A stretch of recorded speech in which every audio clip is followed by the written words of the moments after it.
We're live. Hi, everybody. I want you to meet my new friend, Ellie Pechet.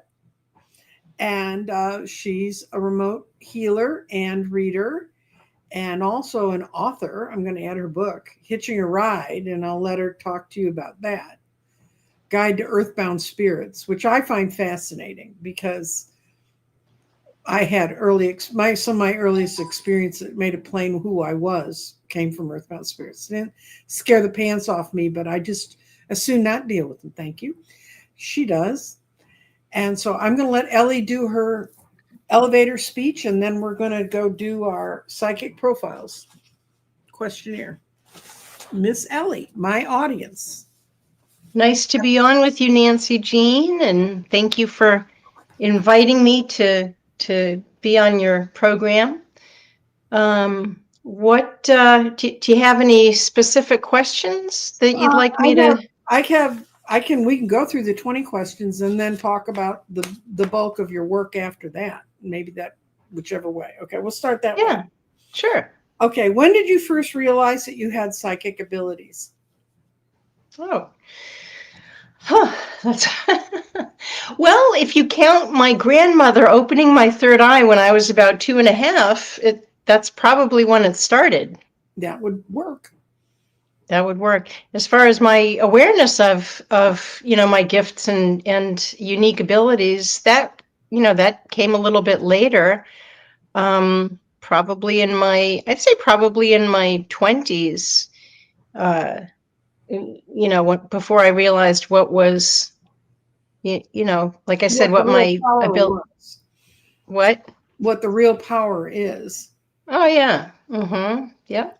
And did you have a single aha moment that you finally said, okay, I can't avoid this anymore? Or did it just gradually build over time? Oh, it's gradually built over time. And my abilities and my power have increased, and they're still increasing. So issues that might have taken me, a couple of sessions with a client to clear, I can now do in one. Like, cool. Yeah, like earthbound spirit attachments, I can clear more than one of those, and also do a full emotional clearing in the session. So the work has really accelerated. Okay, and I'm going to put underneath for those of you who want to. Is that the best way to find you? Is it the Healing Institute? I know that's how I found her, and I wrote her, and she has a little thing. I'll talk to you, and she got right back to me. So if you go to that website, there's a thing how to contact her, and that'll work.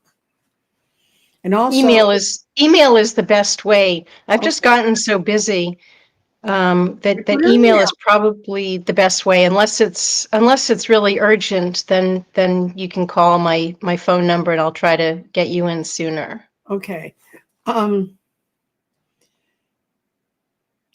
Did you said your grandmother was your grandmother into the world of spirit? And she was the only one in my family that I know of who had the intuitive gift, but no one really, validated or acknowledged it, especially back then. Mm-hmm. But that was something that she had that was part of what she passed down to me.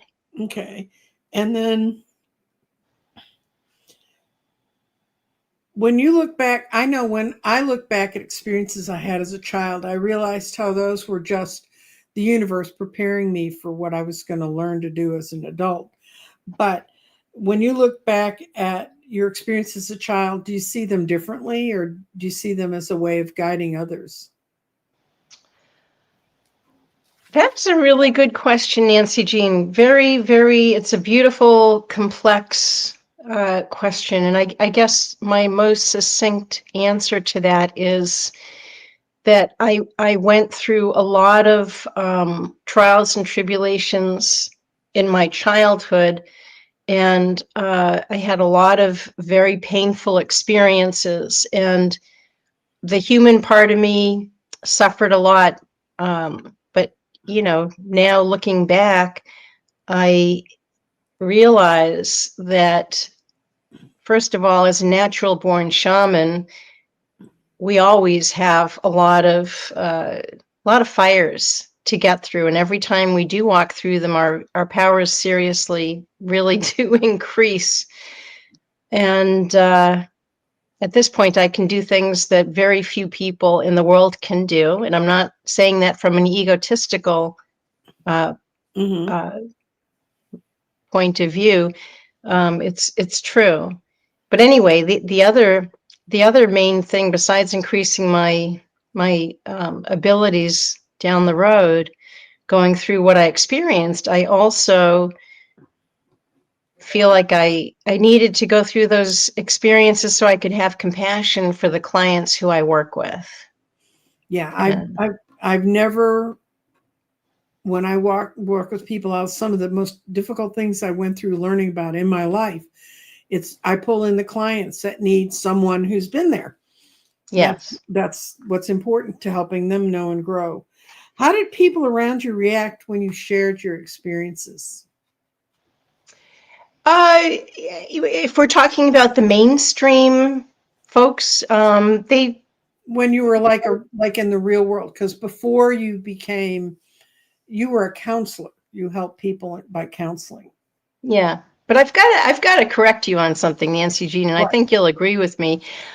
I think what you and I do is the real world. I think all the other dimensions that exist and that are around us, that's the real world. And, we keep trying to sort of stuff ourselves into a box according to society's demands and how they think that we should be. And that's not reality. That's true. Right? I knew you'd agree. And I say that because real world is what I call 3D places that other people have to kind of walk out of that fog and finally come to understand that we are spiritual beings in this physical world. Absolutely. Okay. So people in the mainstream, just to answer your question, a lot of them don't understand and cannot conceive how I can even do a fraction of what I do. And that's okay. The people that I really love to work with are the ones that have some spiritual awareness and are open, and they get it and they appreciate it. Good. Okay. Did you seek training, or I know you did counseling and training and kind of came in through that window, or did you explore all this stuff on your own? Oh, it's been a combination, but I actually am, I have certifications in 3 techniques, and I've got the master's degree in counseling. So, for people who like that and who want to seek a lot of credentials, I have all the credentials, but it's not the credentials that that result in the results I get with clients. That's all natural ability, and that's really all I've needed. That makes sense, yeah? Oh no, it makes complete. I have an MBA, but it doesn't have anything to do with. Well, it does, because I don't keep my books any better than I did in the first place, like most MBAs. Which specific tools that came out of your early practices are you still using? Did you use cards or talk or? No, I just go directly to my higher self when I'm in session, and I just use my unique ability to send healing energy and literally dissolve whatever the client's biggest core issue is every session. So yeah, you might pay a little bit more than you would like a therapy session or a session with another practitioner, literally a little bit more, but you're going to get so much more. You're going to get actual results every session. And that's what I go for. That's what I pride myself on, is getting results for clients. Good. And did you have any mentors or teachers that you still either work with or talk about? Or? Well, You know, one of my favorite lecturers and inspirations is Marianne Williamson. I Mhm. can honestly tell everyone that I've actually been following her and staying in touch for over 30 years. And I can honestly say that I have agreed with everything that she has said all this time. And that's pretty unique. I think she's really, really gifted. I think she's serving a huge purpose for all of us. She's a real groundbreaking figure as far as I'm concerned, because people hear her because she has a vast audience. They go, "Oh, this kind of makes sense." You know, Yes. and Yes. okay. And how did you learn to tell the difference between your own psychic impressions and what was your imagination? Psychic impressions versus imagination. Well, I'm not really sure how to answer that. I guess the difference is imagination and visualizations will come to me, right? If I link up. Mm-hmm. And for psychic impressions and to get information about, say, a client that I'm working with and what will be the highest and best thing for me to clear for them, Mm-hmm. I link up and I also go to them. I'll intuit them. So one is completely receiving, and the other one is going to the person or situation to tune in and see what's going on. Does that help? Yeah, no, I understand. It's kind of hard for people to say, like, well, how do you know that's not part of your imagination? There's really a sense of knowing for me. Yeah. And I mean that's not coming from me. That's not all. I mean, it's my higher self voice. It's not my physical body voice. Yes. So, That's right. I mean, there's a wealth of information when we link up, isn't there? well, I think it's a really gradual trust building process that you do it. And then Mm-hmm. finally, I, you, Ellie doesn't know me that well. I'm just this lady who said, "Hey, you want to be on my show?" And she was kind enough to say yes. I don't know how much she knows about me, but I used to read in a wine bar, and I'd read every Tuesday night. And I did that for 6 years before COVID started. And they closed everything down. But the first couple of years I was there, I'd lay my table out and be all ready to read people. And always I had that, what if it doesn't work tonight? And then I'd have that voice that came through said, just read the cards. It'll work, you know. And Yes. it's a kind of strange confidence to explain to people that, No, it's great. you know, It's great. We're human, so sometimes we have insecurities, but it sounds like that was your guide, one of your guides coming through and saying, "Hey, you've got this." yeah, well, it's like one of my brothers was an anesthesiologist, and he said, I kill people every day and then I bring them back. That's what his job was. And I said, doesn't it bother you to, to have, obviously not, because he went through all the training and he did it till he was in his 50s and then he retired because it did finally get to him. But he said, you know, you just know that what you're doing is the right thing. So Mm-hmm. that's kind of that sort of shining star in a different field, in a different way. Okay. Yes. Have you ever really doubted yourself? In my work or in my personal life? Well, I think, yeah, I've had lots of times I doubted. Well, I tell you what, I look back and I said, boy, that was a stupid thing to do, in my real life. But in my professional life, every once in a while I go, well, am I heading in the right direction? Hmm.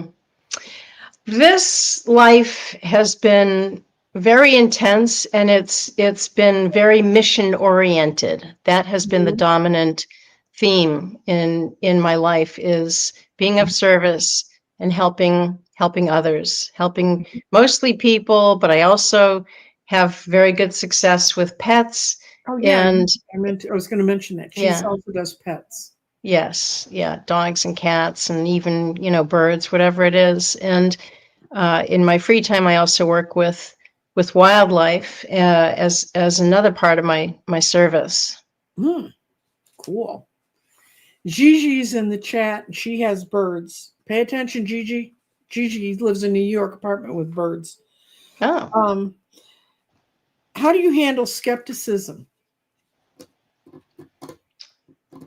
There's a lot of non-believers out there, and a lot of times it's the husbands or the male partners of some of the women that who I work with that know that their husband or partner needs help, but he doesn't or won't understand how I work or this world. And so the solution to that works very well is they'll send me his photo Mm-hmm. and what the basic issues are.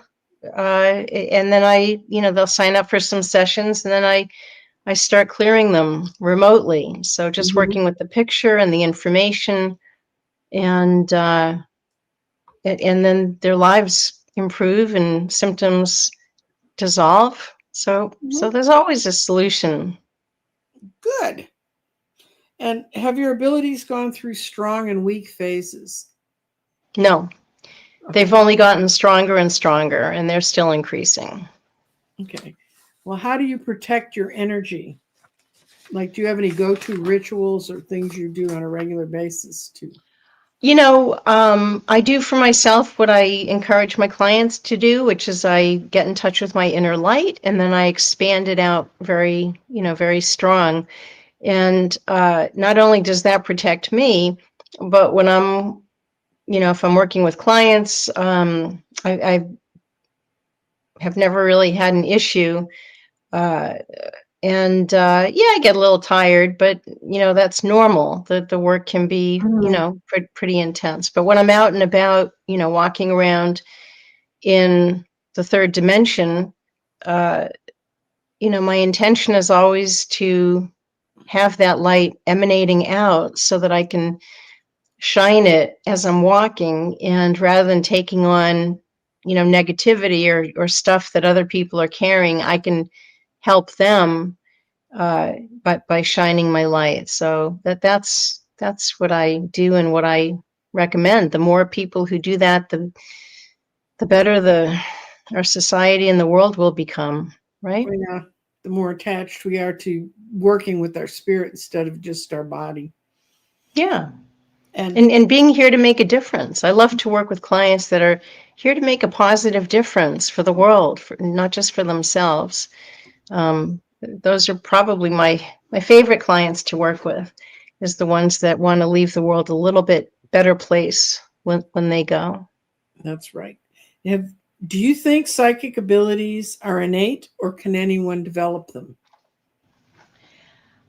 I think that wow, that there's a pretty wide range of ability. A lot of it has to do with past life. I know for me, I've been an intuitive healer and of service many lifetimes. So I came in as a master healer, and that has unfolded in my life. That's not something I can teach.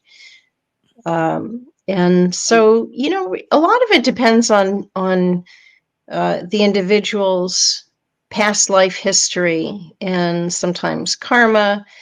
I do strongly believe that everyone comes in with their own unique gifts, and part of my role is by clearing any issues and blocks that they might have, that they have more access to fulfilling their purpose and stepping into their authentic empowerment. Okay. How has your work changed your worldview or beliefs about life and death? About life and death. Well, I know that the work that I do with every client is going to not only help them the rest of their incarnation, this life, help them experience more joy, less heaviness, more lightness, more freedom, a lot more emotional freedom. But I also look at things long term, and I know that I'm helping prepare them for when they make the transition, whenever that is, and they will have a lot less cleanup to do. Does that make sense? Yeah. Yeah. The less baggage you carry out, Yeah, the less you have going in the next round. exactly. And the other thing is that this might be a good moment to mention this is a big part of why my technique is so successful is because I not only clear the issue in this life, this current life, I also clear the pattern in any past lifetimes when it was an issue. So that's why I can clear something really big every session. Good. What's the most powerful reading you've ever done, or one that's really strong that was made it very memorable to you? Reading or healing? Healing.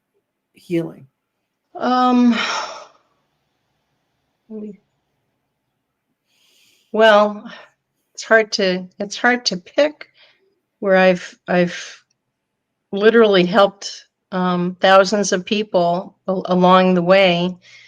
I've been doing this work for about 34 years now. So, oh gosh.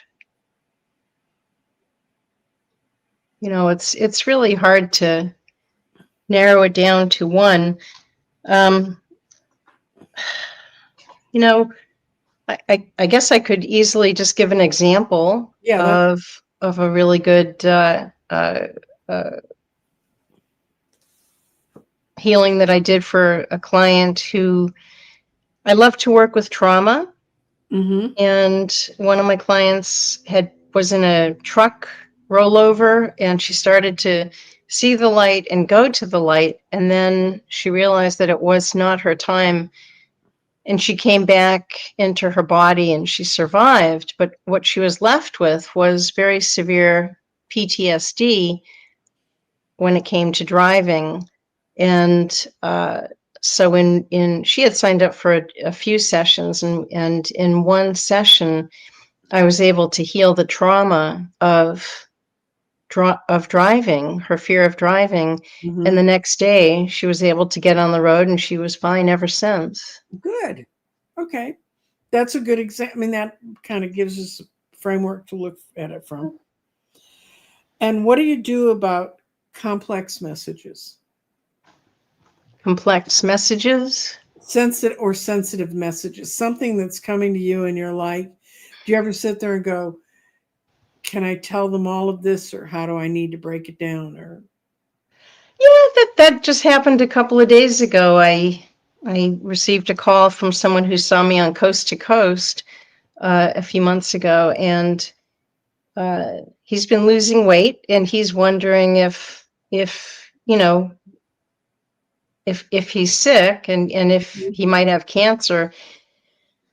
And I was picking up that in his case that he does. That's what I was getting. And I didn't share that with him, but I gave him some encouragement and support.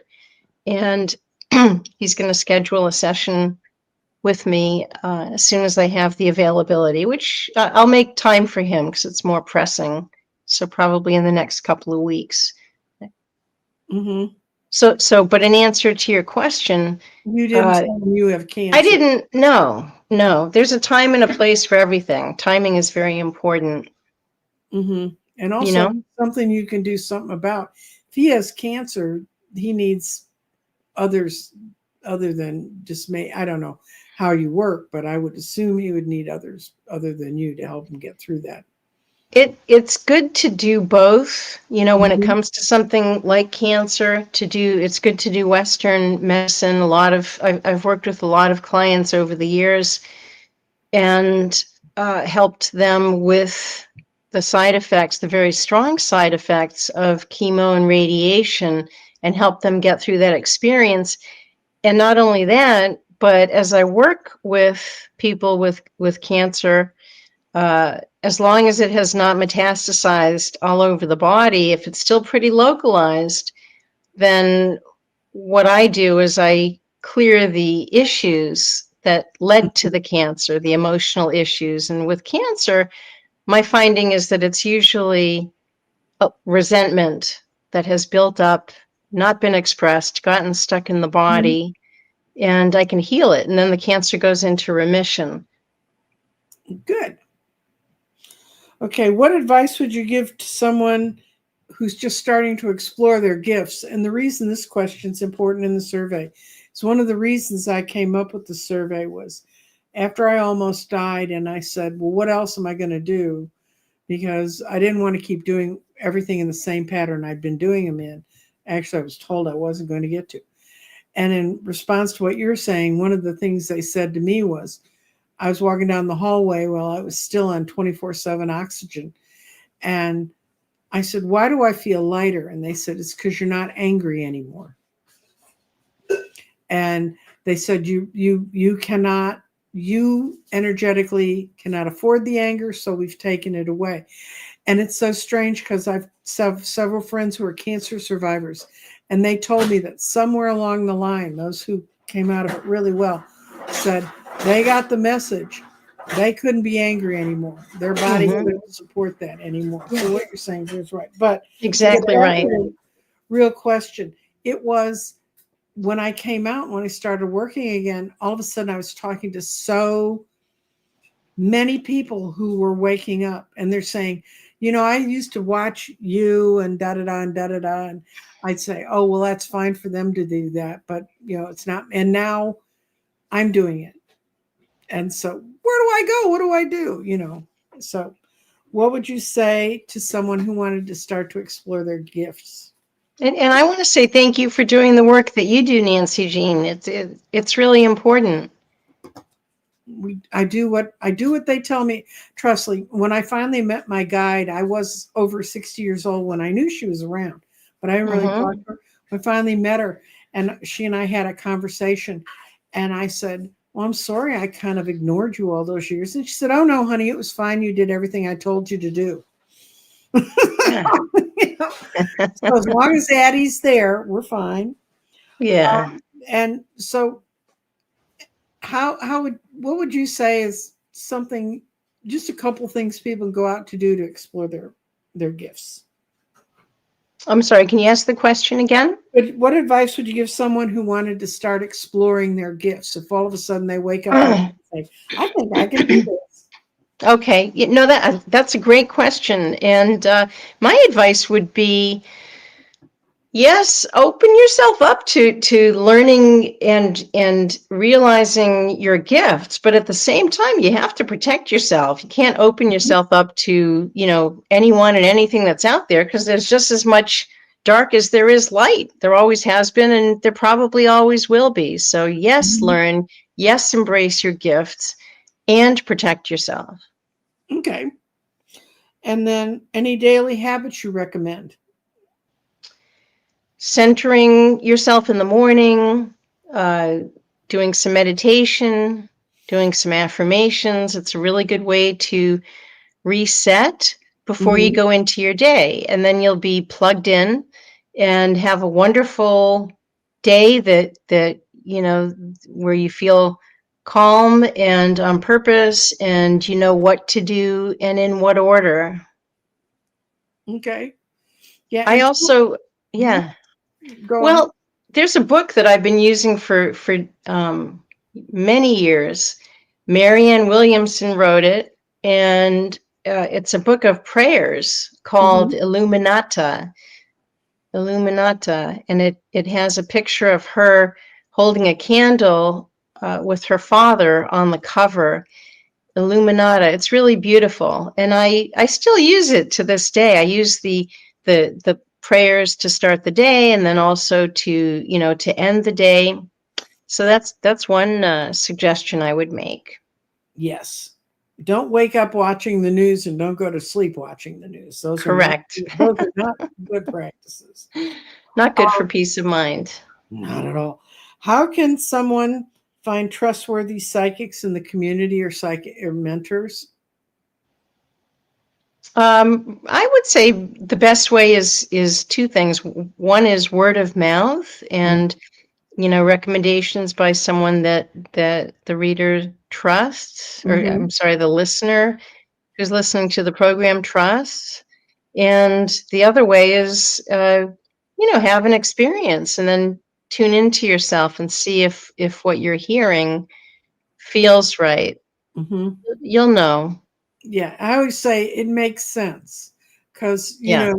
I just can't go by feeling. Does this? I'll watch readers and I'll go, "You said what? Where'd that come from?"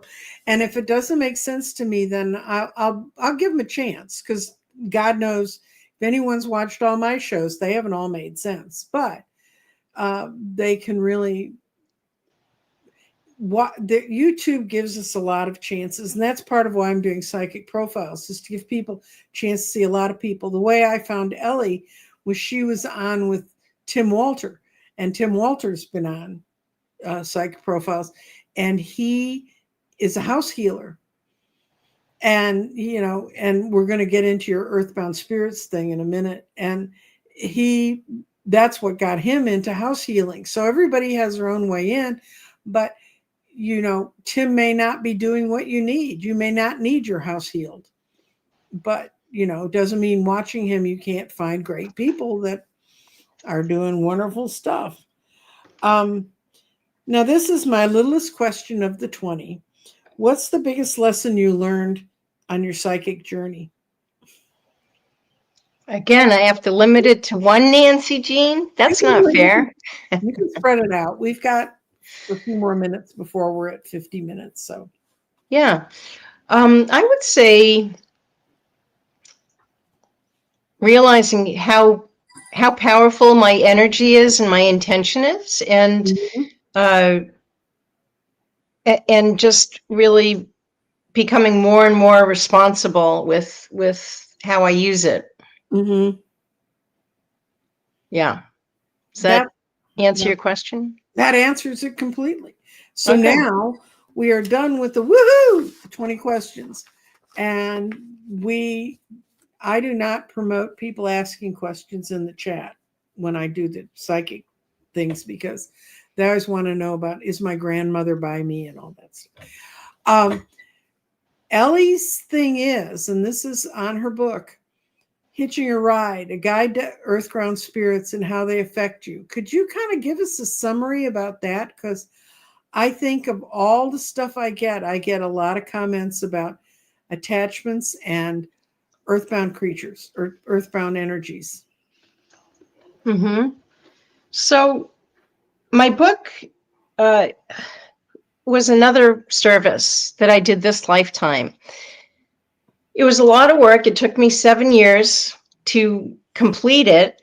And it's basically a 17-year reflection of case studies of clients that I've worked with and who I've helped by identifying, finding out what the story is, and then removing the entities that were with them. It is a reference guide that answers questions about guides, entities, karmic compared to random spirit attachments. Mm-hmm. And people love it. They just love it. They find it really interesting. And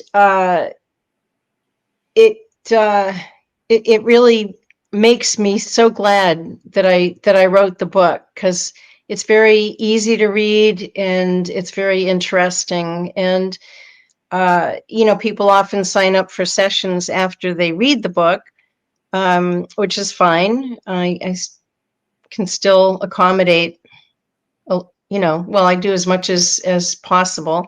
Mm-hmm. But that's basically what the what the purpose of the book is, actually, in a nutshell, is to increase the public's awareness that spirit attachments and other types of entities really do exist, and things are not all light and fluffy.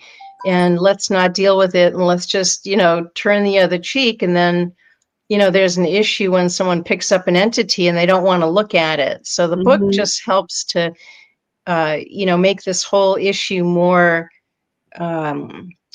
easier to look at, and helps people understand that, yeah, this is a real issue. And the more awareness folks have, the more they can either protect themselves or get the help that they need when they need it, and sometimes even avoid surgeries that are unneeded and being caused by an entity that has attached.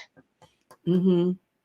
Because, when I was a kid, and I know I'm older than you are, and the one book you could usually find was Hans Holzer's books about the hauntings that he was following up on at the Mm-hmm. time. And that earthbound entities was pretty much what I had to go by. I mean, I was functioning with a lot of other psychic impressions and things from beyond our realm. But, I think the people don't understand about earthbound entities. And I was talking to a lady yesterday that I was doing a reading for. I was telling her you were going to be on, and she said, "Oh, I totally believe in that." And she had lived in Texas and moved to the Northwest because of family matters. But her brother had died in Texas just before she moved to the Northwest. Well, when she got up there, she went into a psychic shop a couple of years after she was up there, and the woman said, "Oh, I saw your face. I've been waiting for you to come in." And she was kind of like, "Am I being taken for a ride?" But she said, "Your brother died 4 years ago, and he needs to talk to your mother, and you can help him do this." And this woman said she was never so shocked in her life. And anyway, her brother ended up telling his mother about something, and it settled the issue, and her brother could go rest. Mm, So that's it's good. it comes in all sorts of ways, folks. So understanding and learning about earthbound spirits, which is bits of us we leave here. And also, don't you work with some that come in from outside, like off the planet, like beyond the earth energies? What do you mean? Energies that can attach to people that are not, that's what you would call an entity, I think. Oh, well, I mean, entity it's a pretty broad, term. I do work with other types of entities, but I would say that the primary focus of what I work with are the earthbound spirit attachments, which are people who get stuck here or they're afraid to move on, and so uh, they plant their feet in, and they find someone to attach to so that they can be in the body again. And when I remove earthbound spirit attachments, it's a healing not only for the client that I'm working with, but for the spirit that has either gotten stuck or was afraid to leave. I send them to the light, and the client feels better pretty immediately. Mm-hmm. And so it's a double healing. And then I also work with with demons, but that's it's not my favorite. I can do it. I'm good at it. But fortunately, the earthbound spirits are more common than other types of entities. So yeah, a lot of the young people who die from drug overdoses, a lot of them get stuck here, and I've helped a number of them cross over. Whoever needs to cross over, I can assist. Mm-hmm. And I've they need that. They need that for their soul progression. I don't think, yeah, right? I don't think ghost tours, I do not see people who get stuck here as entertainment. And, right? The primary oh, thing is to I, help them move on. Tell me, tell me. I totally. I've always been very offended by. There's one show that's gone on forever on TV and I don't watch it. I won't give it my eyeballs to sell because it's not entertainment. I mean, if we can't figure out a way to help them, and I don't, okay, truth in advertising. One time I worked next to an antique store and one of the dealers died suddenly. And all of a sudden, nobody would go in the store. I mean, people were just it just as normal, just walk by traffic wasn't coming in. He came over and talked to me and I said, well, don't tell me anything else. And I went over and I walked through the store and I said, this is his stuff. This is the stuff he left here with your care. And he said, how do you know that? And he said, yeah, that's right. But how do you know that? And I said, because he's sitting in the chair. He's very confused. I mean, when people first die, we think, whoa, we're just dead and we know, And I said, he doesn't. And he's really worried. I said, does he have pets? And the guy said, yeah, he has pets. And I said, well, leave me alone and I'll talk to him. Now, I've never in my life gone out seeking a ghost, but there he was. And I could see the light building behind him. And he was turning his back to it. He didn't want to look at it. And I said, and the guy said, tell him that da-da-da and da-da-da took the dogs and they're going to raise the dogs. And as soon as he knew his dogs were going to be taken care of, I said, you can turn around now. You can walk into the light. What you were most concerned about in this world is now gone. And you're fine. And you'll be much happier if you go into that light. He went into the light. And literally 3 hours later, the guys who were working with all the stuff in his estate came and gathered the stuff out of the store. So God only knows where the poor man would have ended up, but he happily on the other side. But trust me, that is nothing I go looking for. Nothing. Yeah. Yeah. But but you're right. It's very satisfying when you realize I helped another being work with their life. Absolutely. And I agree with you. A lot of times when people die suddenly and it's unexpected and they didn't have time to plan for their transition, they're more likely to get stuck here.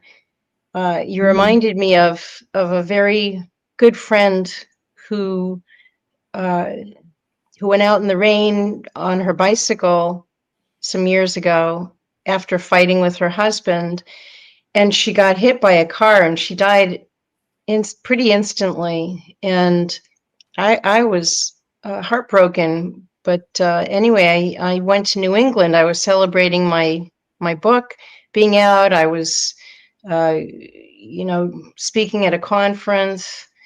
And part of my trip was to stop by the house that she had lived in and meet with her husband.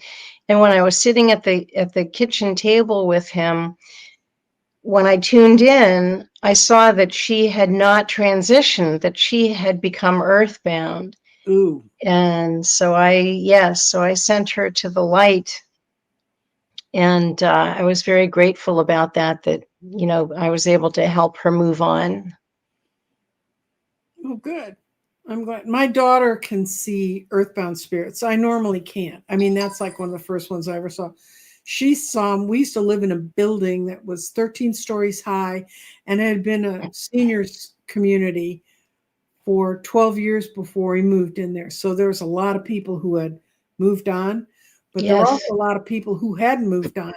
And they let her live with me in the place, even though she was too young, because it's before I had my knees replaced and I couldn't walk. And she said, doesn't it make you nuts going down this hallway? And I said, no, why? And she said, can't you feel them? And she said all the halls there were full of people wandering around, wondering, where do I go? I'm not on my right floor. And finally, my next door neighbor, who was completely blind, totally blind, and he called me up and he goes, where's your daughter? And I said, she's at work, Al. She'll be home in a little bit. And he said, well, as soon as she gets here, you need to send her over to see me. And I thought, I said, he had a maid who would clean his house aggressively. I thought she'd unplugged things. And so I said, I'll send her over, figuring he wants Casey to plug in his TV or figure out why the coffee maker isn't working. And she went over and she was like gone for like 45 minutes. And I'm going, well, this is, I could see her stopping having a drink with him and stuff. But, anyway, I called her and I said, what's going on? She said, oh, wait till I get home and tell you this one. Anyway, like I said, Al is completely blind. So if people are around him and they're talking, everything is a voice to him. So these 4 people who'd been lost in the building for a while, they found out Al could hear them. So he invited him into his unit. And once you're invited in, that's true. Once you invite them in, they don't have to leave. And so he said he told her, they've been making me nuts for a couple of weeks. They wake me up in the middle of the night. Why don't they go back to their own houses? And Casey said, Al, they're not like that. So she went out and found the 4 of them. And she said, look, this guy's blind. He can't see you. That must be nice to be treated like you're really alive, but you're not. And so 2 of them, as soon as she said, there's the light, go, they were gone. The 3rd one took a little more talking. And then finally, this one woman had just developed a complete attachment to Al. And Casey said, that's not appropriate. You can't do that. This man has enough problems. You're not going to be the next one. And he said, who are you talking to? I said, I'm getting your guests to leave. And finally, she just told the thing, either you go to that light or I'm going next door. And my mom has a 4-foot-long white sage bundle and I'm bringing it back. And apparently they really don't like white sage. So it took off and went into the light. Good. But, so I'm just telling you guys, if you hear a voice and you're not sure who it is, don't invite them in. Yeah, definitely don't invite them in. One question, that was a great story. One question that I get a lot, when I identify a spirit attachment around a client is, well, is it someone I know? Is it my relative? And most of the time it is not. When it's a relative is usually after the relative has gone to the light, done their process, and then freely come back to help, which is very different from a earthbound spirit, which is someone who has gotten stuck on the earth plane and has not moved on yet and will attach to a person and draw on their energy and increase symptoms like depression, anger, aggressiveness, grief. So if a person was already dealing with some level of one of those or other issues and an earthbound spirit attaches, then the symptoms will usually increase until the spirit is sent along her or his way back to the light. Right. Do you help people if they're moving in a new space to figure out if it's clear? Yeah, I clear houses.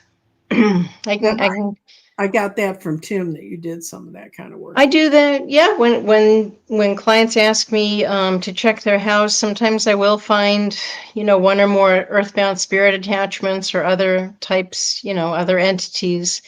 And I'll go floor by floor. I'll have them give me their address, maybe send a few pictures, and then I literally go floor by floor and remove whatever entity or spirit is there. Yeah. And then I fill the house with light. Right. So I'm working with a lady now who just built a house and the land was clear and it was clear. And it's a completely new structure. So we're working with the 4 directions and the entry to create a clear and open space that can stay that way. And she's very sensitive. She'll know what she's doing when she's in it. But wonderful. She wanted me to put crystals around her yard. So that's what I'm working with her on. Do you have any more elevator speech you want to give people about? I put now your thing. I'm going to put your email back up.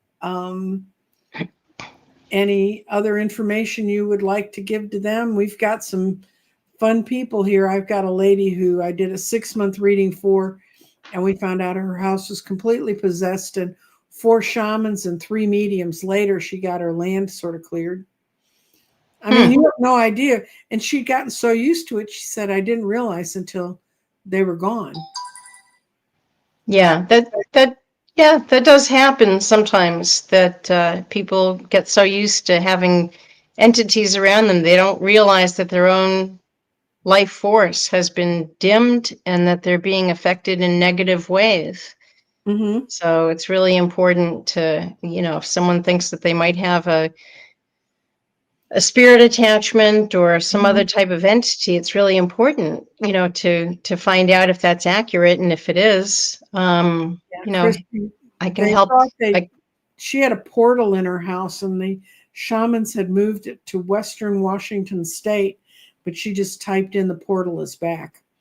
So she's going to have to come. They warned her that this had been, there's a lot of stuff on this land. There were Indian wars on this land. There were really horrible first settlers who ripped everybody off around them. I mean, this land has had a lot of negativity around it. And it's not just her house, it's the whole subdivision. Yes. That's a whole nother interesting topic. But you know what? Yes, I can clear houses and people that have earthbound or other attachments. But really, my favorite thing to do, and what I do the most of, is heal issues like depression and grief and anxiety and anger, and people who have felt unloved. That's really my favorite. I'm I've got a very unique ability to clear those issues, and doing so really sets people free and lightens their load. Yeah, well, good. I mean, because when I read this woman, I knew she needed a shaman. But I had, so she actually went, I don't know, there must be a site somewhere on the internet called Shamans Are Us, because she found some shamans, and they woman came out of retirement in her area to come help her. And she had a lot of help. They did a lot of heavy lifting, but it's like, it was like watching the show that Amy does, Amy Grant, about getting rid of ghosts.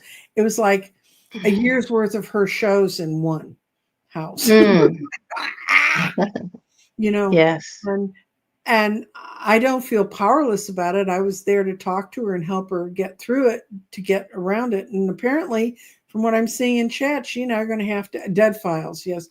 She and I are going to have another conversation, and that's the other thing you need to understand. I know you work very quickly, and if people are open and they want to change, that you can change it. But sometimes this stuff takes a bit of doing. Yep.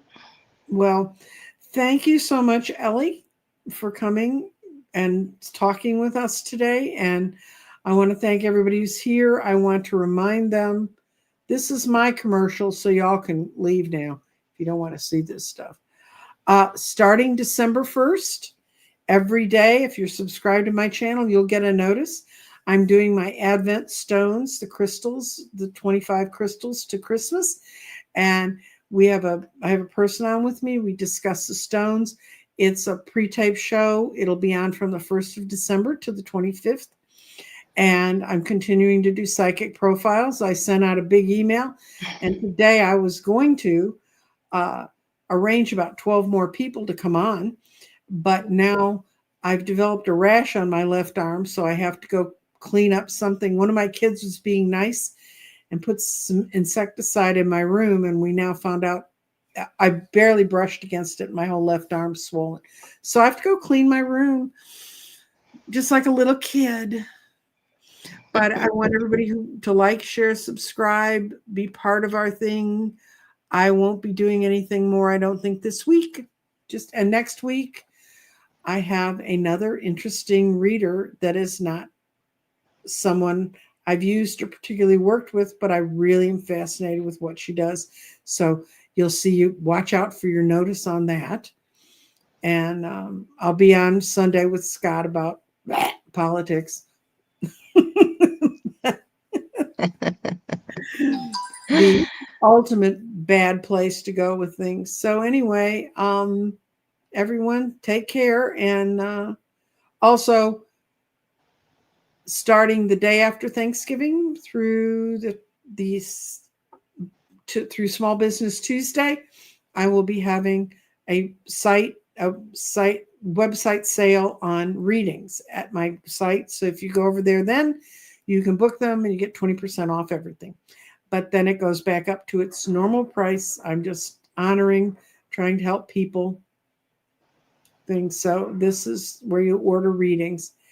And I want to thank you so much, Ellie. Do you have any last words you want to say to us before we go?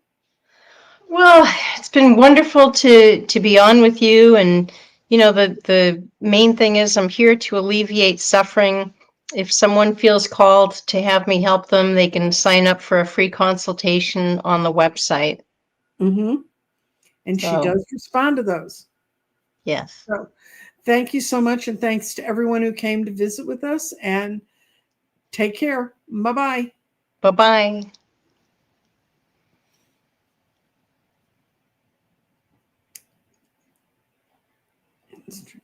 In stream.